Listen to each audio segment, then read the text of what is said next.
Xo'p, assalomu alaykum. Bugungi ishlarimizdan Damas mashinasi kelgan ekan. Bu klab rugovkasi bor. Xo'p, gaz yurar ekanlar. Shunga gazlarni to'g'rilab, klab rugovka bersak. Bu yerda ham bir Damas laboyimiz bor. Bularda ham muammo. Klab rugovkalari. Xo'p. Ko'rinayotgan bo'lsa kerak. Mana bu benzin, qish bo'yi benzinda yurishda. Xo'p, endi buni iloji yo'q.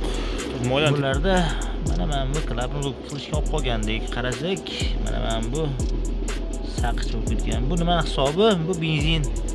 Qish bo'yi benzinda yurildi, gaz bo'lmadi, shuning uchun shunaqa bo'lib ketgan.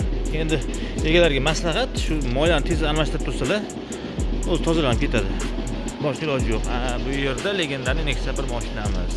Bularda nima muammo? Bularda baklari teshilib qolgan. Baklar teshilgan. Hozir uni svashga berib yuborganmiz. Qani, bolalikcha nima bo'lyapti ekan? Xo'p, qani hozir ko'ramiz.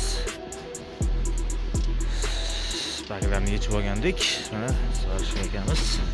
Chiroyli qilib svashga qo'ydilar. To'g'ri oqmaydi. Ularida yana qo'shimcha kilolari ham bor. Kilolari 100%. Ha, 100% uvering bo'lishlari uchun qilib beradilar. Xudo xohlasa ishlarni tez, Klient uchun emas, o'zimiz uchun. tez va sifatli qilib beramiz. Kimga shunaqa xizmatlar kerak bo'lsa, bizga murojaat qilishingiz mumkin. Sog' bo'lasiz, omon bo'lasiz. Mana akamizning nomerlari.